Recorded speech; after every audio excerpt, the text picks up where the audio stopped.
di Kota Samarinda. Jadi ada dua yang mendasari Bapak Ibu sekalian pemikirannya. Yang pertama adalah kami di lembaga administrasi negara dituntut harus membuat inovasi dalam bentuk penggagasan reformasi birokrasi setiap tahun. Dan itu harus selalu berbeda antara satu aspek dengan aspek yang lain. Ada sekitar 10 lebih inovasi-inovasi yang kami gagas, dan salah satunya adalah tentang sekolah agama. Itu satu alasan.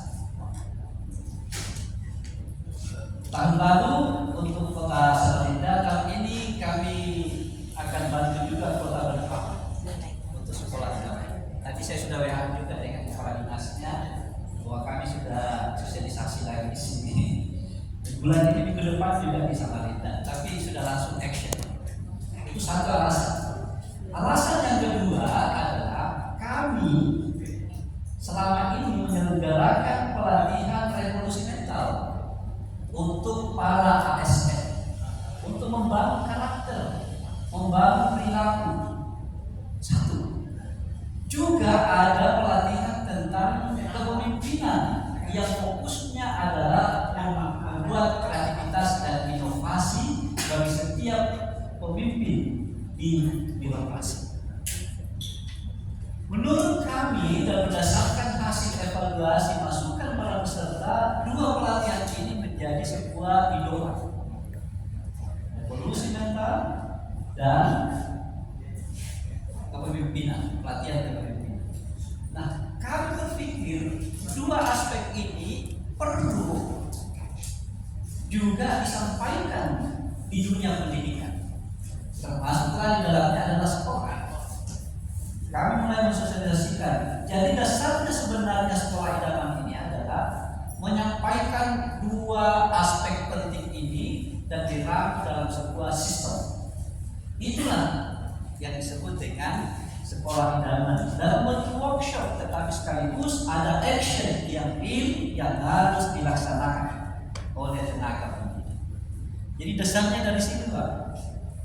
Dua program besar yang ada untuk pengembangan kompetensi menjadi satu dalam bentuk sekolah idaman. Mengapa di sekolah? Karena kami yakin, kami percaya dari berbagai referensi yang kami miliki, untuk membangun karakter bangsa itu harus dimulai dari sekolah. Tahun 80-an yang lalu jumlah ibu-ibu perokok di Australia itu sampai 75%. Jadi kalau ada ibu-ibu 10, ada 7 atau 8 orang pasti perokok. Bagaimana supaya tidak menjadi perokok? Bukan memasang iklan di mana-mana. Merokok membunuhmu. Ya, membunuhmu itu kenapa Muhammadiyah, melarang karena Muhammadiyah, bukan membunuh nu. Karena itu masih boleh. Ini direkam ya, jangan disampaikan keluar ya. Siap. Bukan itu, tetapi apa yang dilakukan? Mereka memperkenalkan bahaya merokok ke siswa-siswa PAUD. Itu yang dilakukan. 5 tahun program itu menurunkan sampai 50% dari 75 menjadi 50%. Kenapa bisa? Karena anak-anak yang di PAUD ketika melihat orang tuanya merokok, dia marah. Ini bahaya saya. Nah, itu dalam dunia pendidikan, Pak. Di SD, di TK, di PAUD, itu kindergarten. Bapak bisa mencari referensinya itu di Google kalau mencari. Tahun 80-an, Pak, seperti itu. Jadi kalau mau merubah karakter bangsa ini, dimulai dengan pendidikan. Paling bagus di paling dasar. Makanya setiap saya bicara, pernah saya bicara di Dinas dulu, karena kebetulan sekjennya di Dinas sekarang ini tuh mantan peserta kita saya, PIM 2, waktu saya kampusnya ini. Saya pernah kampus juga kepemimpinan nasional. Ibu sekjen itu salah satu peserta saya. Dan banyak lagi direktur-direktur di waktu itu. Saya selalu mengatakan di PAUD itu, di TK itu nggak usah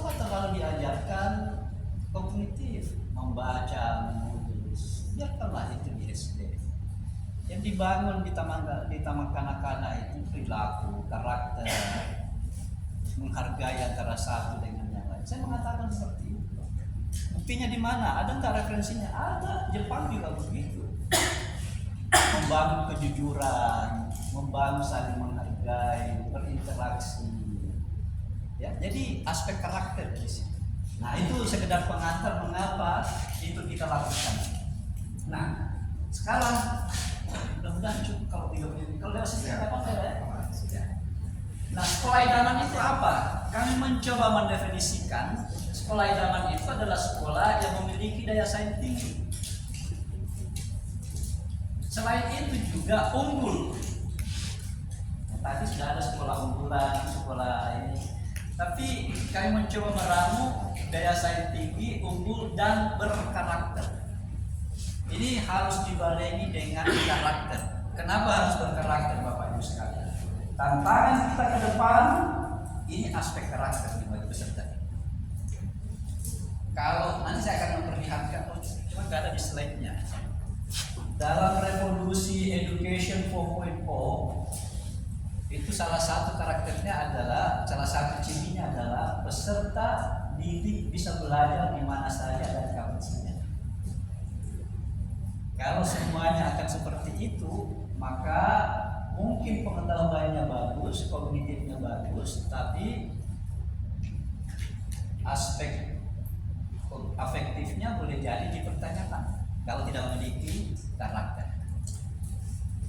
Yang bahayanya adalah kalau kita memiliki lost generation, generasi yang hilang. Kalau itu semua tidak ada, semua hanya dengan IT, semua dengan sistem-sistem online, lalu tidak membangun karakter, maka jangan sampai bangsa ini menjadi taruhan. Itu yang selalu saya sampaikan. Dan karena itu ini yang kami sampaikan. Nah, bagaimana ini terlalu kecil ya Pak? Saya hanya ingin mengatakan siapa yang terlibat waktu itu.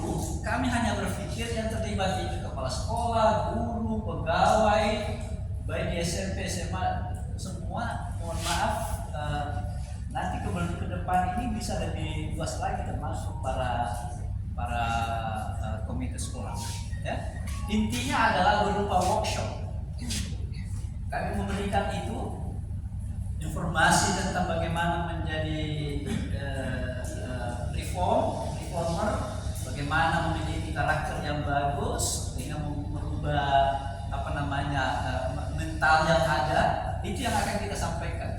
Waktunya berapa lama? Waktunya hanya kurang lebih 30 hari. Proses dalam kelasnya 3 sampai 5 hari. Selebihnya di luar kelas, mereka membuat proses, lalu terakhir hasil proses yang dibuat itu disampaikan untuk kita evaluasi. Nah, mungkin peran kalau saya melihat tadi komite sekolah, mohon maaf Pak, saya baru lihat tadi. Kalau peran sekolah, komite sekolah itu kan ada 3 Pak. Ada advisory agency, penasehat, ada supporting agency, membantu mendukung sekolah, dan ada controlling agency. Saya nggak salah tadi, mudah-mudahan saya nggak salah. Jadi juga mengawasi. Nah, mungkin menurut saya salah satu aspek penting keterlibatan komite sekolah ya mendukung dan mengawasi. Apa betul yang dibuat itu sudah sesuai dengan yang direncanakan? Apa betul yang dibuat itu sudah sesuai dengan karakter-karakter, aspek-aspek yang berkaitan dengan sekolah idaman? Nah, itu yang menjadi perhatian. Jadi ada selama off campus kurang lebih 25 hari. Jadi on dan off. Sekali lagi kurikulumnya terdiri atas pelatihan revolusi mental dan manajemen perubahan. Mengapa itu kita lakukan? Saya ingin memperlihatkan revolusi mental. Kalau kita bicara revolusi mental dalam program pemerintah, kalau di birokrasi ini ada 3 Pak. Birokrasi harus bersih, birokrasi harus melayani, birokrasi harus responsif. Kalau sekolah harus bersih, sekolah harus melayani, sekolah harus responsif. Responsifnya tadi seperti yang dikatakan oleh Ibu Ketua Komite office online. Ramah itu masuk kategori responsif. Saya coba perlihatkan uraian sedikit ya. Jadi ini sudah masuk ke konten-kontennya. Apa yang diajarkan pada posisi itu? Nah, ini antara lain. Kalau kita bicara birokrasi bersih, berarti birokrasi itu berintegritas tinggi. Kalau sekolah, orang-orang yang ada di sekolah itu harus punya integritas yang tinggi.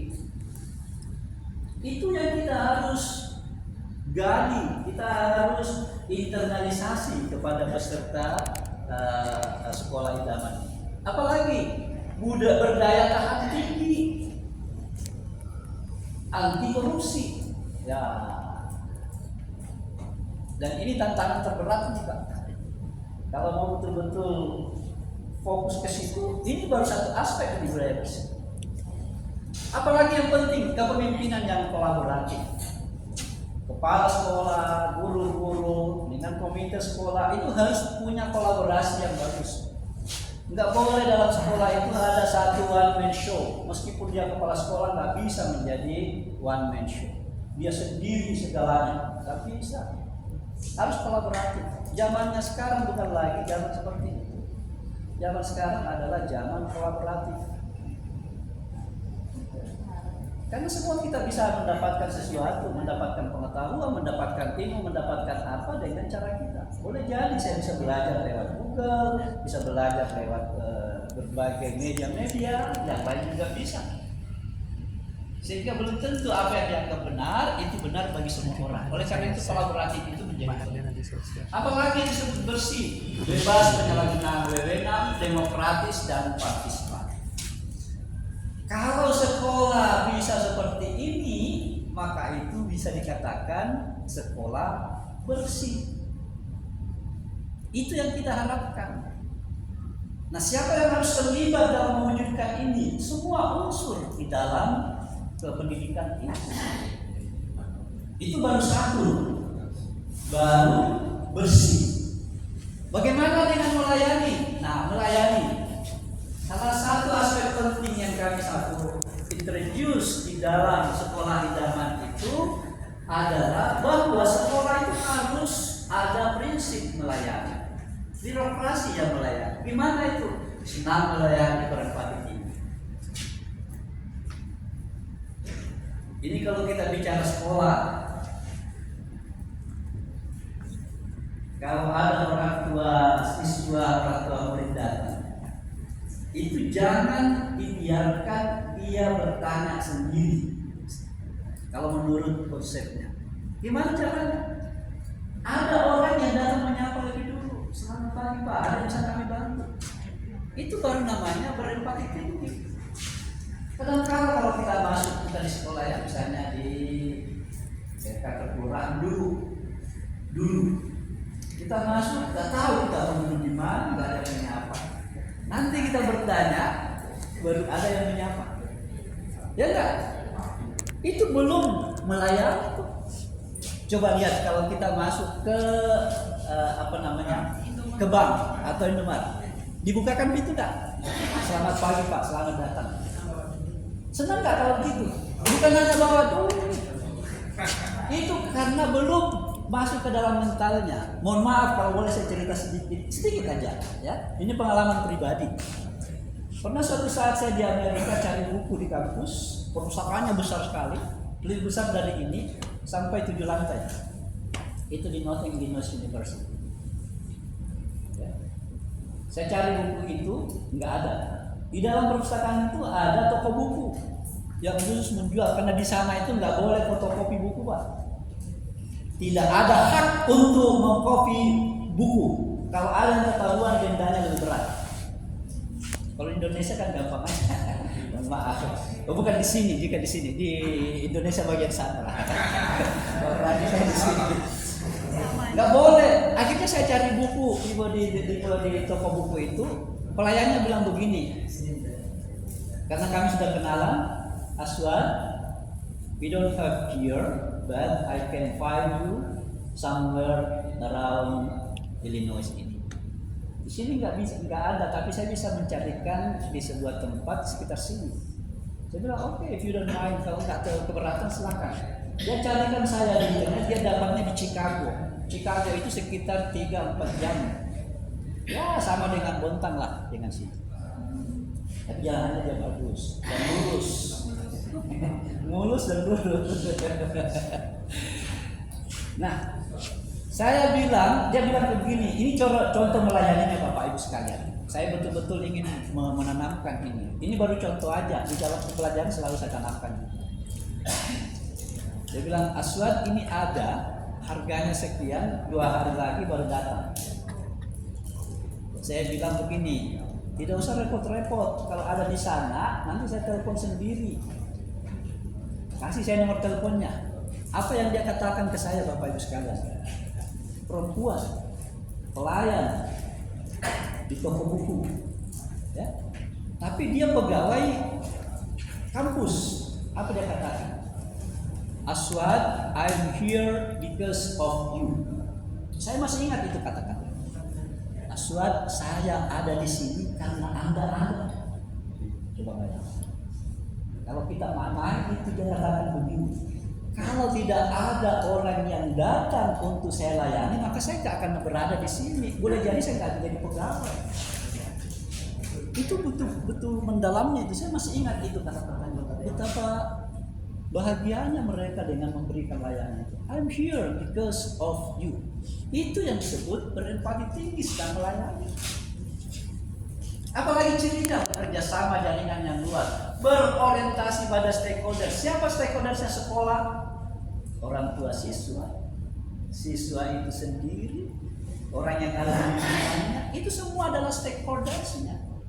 Orientasinya ke sana, bukan orientasi ke dia. Dalam beri layanan, nanti saya berikan contoh yang lain. Mendahulukan kepentingan umum, tidak perhitungan dan mengejar bonus honor. Bukan itu menjadi fokusnya kalau betul memiliki mental pelayan. Terakhir adalah sopan, hati-hati, melayani dengan hati dan sepenuh hati. Ini indikator-indikator yang kita bangun untuk revolusi mental dalam konteks melayani. Nah, coba kita lihat contohnya sana. Wah, ini nggak kelihatan ya? Bisa terbaca nggak? Selamat pagi, si monyet ini menyapa para ikan. Selamat pagi. Aman ya Pak ya? Ya, mudah-mudahan tidak terlalu lama. Selamat pagi Pak Monyet. Jadi komunikasi. Monyet ini berpikir ini akan ada badai nih, akan ada hujan berat, hujan besar, akan ada banjir datang. Dia berpikir celaka, harus aku tolong ini. Akhirnya semua ikan-ikan itu ditangkap lalu dibawa naik di dam ini, tetapi ujung-ujungnya dia menyesal. Kenapa dia mati? Pertanyaannya, apa yang salah? Apa kira-kira yang salah Bapak Ibu? Wah, ini sudah masuk revolusi mental tadi. Yang salah tahu Bapak Ibu? Memberikan layanan basisnya pada dirinya sendiri. Dia pikirkan apa yang terbaik bagi dirinya, tapi dia tidak memikirkan apa yang terbaik bagi orang yang dilayani. Kadang-kadang pemerintah gitu kok. Tadi kita di sini membuat program, tetapi untuk kepentingannya, bukan untuk kepentingan orang yang akan dilayani. Bukan di Samarinda Bapak ya. Bukan di provinsi yang kita timur Pak. Di sana Pak, di sana. Pemerintah sana lah yang jauh ya, pokoknya yang jauh. Banyak gitu. Tapi jangan bilang sama musiknya. Ini baru satu contoh bagaimana kita merubah mindset pelayanan itu. Itu merubah. Kalau semua guru, semua kepala sekolah, semua tenaga pendidik itu ada satu aspek, sudah luar biasa. Itu baru aspek melayani. Nah, aspek lain responsif. Tadi responsif itu sebelum bergerak kita duluan menyapa, sebelum berpikir yang lain kita sudah memikirkan, dan kreatif. Itu satu aja, nggak usah panjang lebar. Baru itu revolusi mental Pak. Sekarang kita masuk ke pemimpinan manajemen perubahan. Ada yang harus kita ketahui Bapak Ibu sekalian. Ini data dari Bank Dunia, ya, tahun 2015.